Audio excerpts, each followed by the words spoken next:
ಈಗ ಮೊದಲನೇ ಪ್ರಶ್ನೆ, ಯಾರನ್ನೋ ಒಬ್ರನ್ನ ನೋಡಿದ ತಕ್ಷಣ ಅವ್ರು ಹಿಂಗೆ ಅಂತ ಜಡ್ಜ್ ಮಾಡೋದು ಯಾರು? ನೋಡ್ರಿ ಅವ್ರು ನೋಡಿದ್ರೆ ಹಿಂಗೆ ಅನಿಸ್ತಾ ಇದೆ ನನಗೆ ಅಂತ ಯಾರು? ಇಡ್ರಿ ಬೊಂಬೆ ಇಡ್ರಿ ಮುಂದೆ.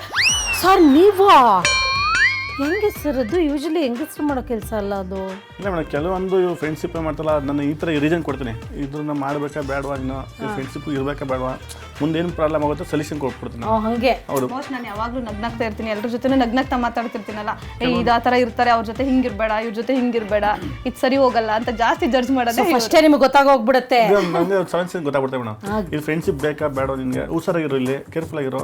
ಮತ್ತೆ ಅದು ಯಾವಾಗಲೂ ಹಂಗೆ ಸರ್, ಸ್ನೇಹ ಮಾಡ್ಬೇಕಾರೆ ಸ್ನೇಹ ಮಾಡೋರ್ಗೆ ಗೊತ್ತಾಗಲ್ವಂತೆ, ಎದುರುಗಡೆ ಇರೋರ್ಗೆ ಗೊತ್ತಾಗ್ತಿರತ್ತೆ ನಾವು ಒಳ್ಳೆ ಬೀಳ್ತಾ ಇದೀವಿ ಅಂತ ಅಲ್ವಾ?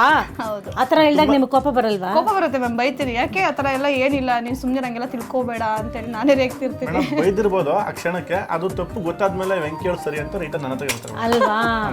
ಅದಾಗಿದೆ, ತುಂಬಾ ಸಲ ಆಗಿದೆ, ಅವ್ರಿಗೆ ಅನುಭವ ಆಗಿದೆ ಆಲ್ರೆಡಿ. ಏನಿಲ್ಲ ಪಾಪ, ನೀವೇನ್ ಹೇಳೋದು ಅವ್ರಿಗೆ ನೋವಾಗಬಾರ್ದು ಅಂತ. ಹೌದು ಮೇಡಮ್. ಆದ್ರೆ ಅವ್ರು ಅವಾಗ ಅದನ್ನ ಯೋಚನೆ ಮಾಡಲ್ಲ, ಆ ಕ್ಷಣಕ್ಕೆ ಯೋಚನೆ ಮಾಡಲ್ಲ. ಅವರು ಏನ್ ಬರುತ್ತೆ ಅದು ಮಾತ್ರ ಮಾಡ್ತಾ ಇರ್ತಾರೆ. ನಾನು ಈ ತರ ಪ್ರಾಬ್ಲಮ್ ಆಗುತ್ತೆ ಅಂತ ಹೇಳಿದೀನಿ, ಆಲ್ರೆಡಿ ಆಗಿದೆ, ಅದು ಅನುಭವ ಆದ್ಮೇಲೆ ವೆಂಕಿ ಅವ್ರು ಸರಿ ಅಂತ ರೈತ ನನ್ನ ಕಡೆ ಇದ್ದಾರೆ. ಈಗ ನೀವಿದಿರಲ್ಲ ಸರ್ ಕಾಪಾಡಕ್ಕೆ, ಅದಕ್ಕೆ ಮೇಡಮ್ ನನ್ನ ಸಪೋರ್ಟಿವ್ ತುಂಬಾ ಇದ್ದಾರೆ. ನಾನು ಏನೇ ತಪ್ಪು ಮಾಡಿದ್ರು ಇದು ತಪ್ಪು, ಇದು ಮಾಡಬೇಡ ಅಂತೇಳಿ ತುಂಬಾನೇ ತಿದ್ದಿದ್ದಾರೆ. Very nice. ಮುಂದಿನ ಪ್ರಶ್ನೆಗೆ ಹೋಗೋಣ. ಗೊಂಬೆಗಳು ತೊಳಿ. ತಮಗ್ ಏನ್ ಸರಿ ಅನ್ಸುತ್ತೋ ಅದನ್ನ ಮಾತ್ರ ಮಾಡೋದು ಯಾರು? ಇಡಿ ಇಡಿ ಇಡಿ ಇಡಿ. ಹೌದಾ? ಹಂಗ ಚೈತ್ರ, ಎಲ್ಲಿ ಒಂದು ಉದಾಹರಣೆ ಎಕ್ಸಾಂಪಲ್ ಕೊಡಿ. ಏನೇ ಮಾಡಿದ್ರು, ನಾನು ಏನೇ ಹೇಳ್ತಾ ಇದ್ರು ಅವ್ರ ಮನ್ಸಿಗೆ ಏನ್ ಬರುತ್ತೋ ಅದನ್ನೇ ಮಾಡೋದು. ಕೇಳಲ್ಲ. ನೀನ್ ಹೇಳೋದೆಲ್ಲ ನನ್ಗೆ ಅದಷ್ಟ ಅಡ್ಜಸ್ಟ್ ಆಗಲ್ಲ, ನನ್ಗೆ ಏನ್ ಅನ್ಸುತ್ತೋ ನಾನು ಅದನ್ನೇ ಮಾಡೋದು, ಸುಮ್ಮನಿರೋ. ಹೆಂಗೆ ಸರ್?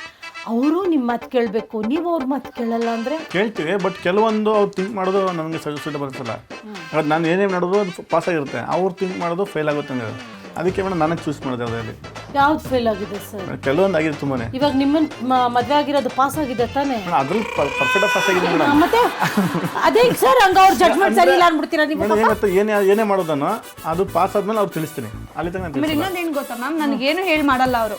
ಯಾಕೆಂದ್ರೆ ನಾನು ಫಸ್ಟೇ ಹೇಳ್ಬಿಡ್ತೀನಿ, ನೀನು ಹೇಳೋದೆಲ್ಲ ಏನೂ ಆಗಲ್ಲ, ಸುಮ್ಮನೆ ಹೇಳಿ ನಾನು ಅಟ್ಟದ ಮೇಲೆ ಕೂರಿಸ್ತೀವಿ. ಎಲ್ಲೋ ಒಂದು ಕಡೆ ಹೋಗಬೇಕು ಅನ್ಕೋತೀವಿ, ಟ್ರಿಪ್ಪಿಗೆ ಪ್ಲಾನ್ ಮಾಡಿರ್ತಾರೆ, ಇವತ್ತು ಹೋಗ್ತೀವಿ ಅಂತ ಹೇಳಿರ್ತಾರೆ, ಅದು ಕ್ಯಾನ್ಸಲ್ ಆಗಿಬಿಡುತ್ತೆ. ಅದಕ್ಕೆ ಏನು ಮಾಡ್ತಾರೆ ಅವರು, ಫಸ್ಟ್ ಎಲ್ಲ ಕನ್ಫರ್ಮ್ ಆದಮೇಲೆ ಹೋಗೋದು, ನಾಳೆ ನಾನು 3-4 ಡೇಸ್ ಇದೇನೋ ಹೇಳ್ತಾರೆ, ನಾನೇನು ಪ್ರಿಪೇರೇ ಮಾಡ್ಕೊಳ್ಳೋದಕ್ಕಾಗಲ್ಲ. ಹಂಗೆ ಅಂದ್ರೆ ಅವ್ರ ವೆಂಕಟೇಶ್ ಪ್ರಕಾರ ಆಸೆ ಭಾಸೆ ಆಗ್ಬಾರ್ದು ಅಂತ ಅಲ್ವಾ ಸರ್? ಹೇಳ್ಬಿಡ್ತೀವಿ ಮೇಡಮ್, ಆಸೆ ಇಟ್ಕೊಬಿಡ್ತಾರೆ, ಮತ್ತೆ ಅದು ಫೇಲ್ ಆಗ್ಬಿಟ್ರೆ ನೀವು ಬರೀ ಆಸೆ ಹುಟ್ಟಿಸ್ತೀವಿ, ನನಗೆ ಮೋಸ ಮಾಡ್ತಿರ್ತಾರೆ ಅಂತ ಇವ್ರ ಮೈಂಡ್ ತಲೆ ಮೇಲೆ ಗೂಬೆ ಕೂರಿಸ್ಬಿಡ್ತಾರೆ. ಅದಕ್ಕೆ ಹೇಳಕ್ಕೆ ಹೋಗ್ತಾ ಇಲ್ಲ ವೆಂಕಟೇಶ್. ಇವಾಗ ಫುಲ್ ಪರ್ಫೆಕ್ಟ್ ಕ್ಲಿಯರ್ ಆಯ್ತು ಅಂದ್ರೆ ಓಕೆ ಸರ್, ಒಂದ್ ರೇಂಜ್ ಕರೆಕ್ಟ್ ನಿಮ್ ಯೋಚನೆ ಒಪ್ಕೋತೀನಿ. ಆದ್ರೆ ಪಾಪ ಅವ್ರ ಮಾತು ಸ್ವಲ್ಪ ಕೇಳ್ತೀನಿ, ಅಷ್ಟೇ ಇಲ್ಲ, ಕೆಲವೊಂದು ವಿಚಾರದಲ್ಲಿ ಕೇಳೋಣ.